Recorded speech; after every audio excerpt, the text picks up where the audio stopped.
আসসালামু আলাইকুম। নিজের সম্পদ ইউটিউব চ্যানেলে সবাইকে স্বাগতম। আশা করি সবাই ভালো আছেন। আপনাদেরকে কাউন্দিয়া থেকে এখন থেকে ইনশাল্লাহ নিয়মিত আপডেট দিব।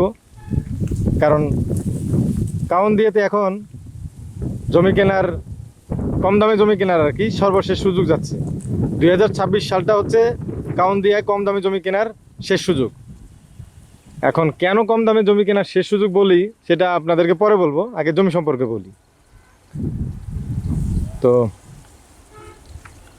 এই যে ব্যস্ত মিরপুর বেড়িবাঁধ, এই যে মিরপুর বেড়িবাঁধ থেকে এই পাশটা হচ্ছে ধরেন যে কাজীফুরি বা গুদারাঘাট নামে পরিচিত 8 নম্বর ওয়ার্ড। আবার এই যে ধরুন যে এই যে বিল্ডিংটা দেখতে পাচ্ছেন, এটা যে চিড়িয়াখানার রোডের গ্রামীণ ফোন ভবন, সম্ভবত সবাই চেনেন। ঢাকা কমার্স কলেজের একটু সামনেই চিড়িয়াখানা রোডে যাওয়ার সময় চোখে পড়বে। আর এই যে পর্দায় যে এলাকাটা দেখতে পাচ্ছেন, এটা হচ্ছে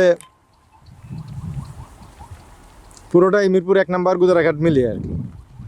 তো কাউন্দিয়াতে এখানে যদি আপনাদের জমি কেনার টার্গেট থাকে, যেমন আপনার এই যে এখানে এই কিছুদিন আগেই বেচা কেনা হয়েছে বেড়িবাঁধের সাথে 90 লাখ টাকা কাঠা।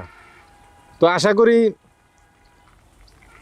যাদের বাজেট কম আছে তারা অবশ্যই ওই এত দামের সম্পত্তি নিতে চাইবেন না। আবার কাউন্দিয়াতে এত দামের সম্পত্তি এখনও হবেও না, এত দাম চাইলেও কেউ নেবেও না। তবে ভবিষ্যতে যদি এখানে ব্রিজের কাজ শেষ হয়ে যায় কোনো এক সময়, হয়তো আজকে থেকে 20 বছর 30 বছর পরে এখানে 1 কোটি টাকা কাঠা হয়ে যাবে ইনশাল্লাহ, আশা করি, বা আরও বেশি হবে। এখন আপনাদের খুবই পরিচিত এদিক দিয়ে ধরুন যে ওই আপনারা নৌকা পার হয়ে ওই তাল গাছের ওদিক দিয়ে উঠে এই যে বড় বিল্ডিংটা সবার আগে চোখে পড়ে, এদিক দিয়ে আসলে এই মাঠের পাশ দিয়ে এই যে এইখানে আপনার 16% জমি নিতে পারেন। এটা নদীর সীমানা থেকে খুবই কাছাকাছি। ধরুন যে নদীর যে সীমানা পিলার দেখা যায়, এই যে নদীর যে সীমানা পিলার দেখা যায়, এই নদীর সীমানা পিলার থেকে ধরুন যে 300 ফুট ভিতরে, সর্বোচ্চ 300 থেকে 350 ফুট ভিতরে।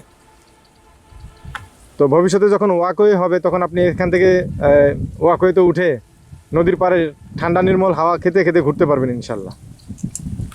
আর কেন বলি কাউন্দিয়াতে 2026 সন কম দামে জমি কেনার শেষ সুযোগ, বা এখন বর্তমানে কাউন্দিয়াতে কম দামে জমি কেনার শেষ সুযোগ, এটা হচ্ছে ব্রিজের কাজ কিন্তু আপনার শুরু হয়ে গেছে। যে মেশিনারিজগুলো এতদিন এখানে দেখা যায় নাই, এগুলো কিন্তু অলরেডি চলে আসছে এবং কাজ চলমান ছিল। এখন দুপুরে খাওয়ার সময়ের বিদায় তারা এখন কাজের বিরতিতে আছে, দুপুরে মধ্যাহ্ন ভোজনের বিরতিতে। তো মিরপুর বেড়িবাঁধের পাশে এই যে উঁচু জায়গা গাছগুলো দেখতে পাচ্ছেন পিছনে, এটা হচ্ছে যে মিরপুর চিড়িয়াখানার গাছগুলো। তো বাংলাদেশ চিড়িয়াখানার পশ্চিম পাশে এই যে তুরাগ নদী, বেড়িবাঁধ, মিরপুর বেড়িবাঁধ, তারপরে হচ্ছে তুরাগ নদী। এই তুরাগ নদীর পশ্চিম পাশটা হচ্ছে সাভারের কাউন্দিয়া ইউনিয়ন। এই কাউন্দিয়াতেই এখন ঢাকা শহরের এই উত্তর পাশে সীমানায় সবচেয়ে কম দামে জমি পাওয়া যায়, এক কথায়। তো যাদের টার্গেট আছে কম দামে জমি কেনার, ইনশাল্লাহ যোগাযোগ করবেন। আমি সাধারণত কমেন্টে কোনো উত্তর দেই না। আমাদের ডেসক্রিপশন বক্স থেকে যাদের আগ্রহ আছে শুধুমাত্র তারাই যোগাযোগ করবেন ইনশাল্লাহ। আর এখানে অনেকে ভাববেন যে জমির দামের আইডিয়া দেই না কেন, ইত্যাদি ইত্যাদি। এখানে শতাংশ প্রতি যাদের টার্গেট 12 লক্ষ টাকা আছে শুধুমাত্র তারাই যোগাযোগ করবেন। আর যাদের বাজেট কম তারা এই জমি না দেখে অন্য জমি দেখবেন। সেটা ডেসক্রিপশন বক্সে হোয়াটসঅ্যাপ নাম্বার আছে, সেখান থেকে ফোন করলেই হবে ইনশাল্লাহ।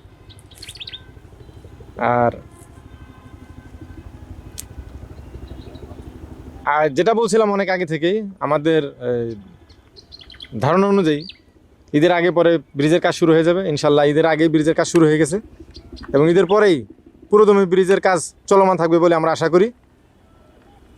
তো সবাই ভালো থাকবেন, সুস্থ থাকবেন, এই কামনায় আজকের এই ভিডিও শেষ করছি। আল্লাহ হাফেজ, আসসালামু আলাইকুম।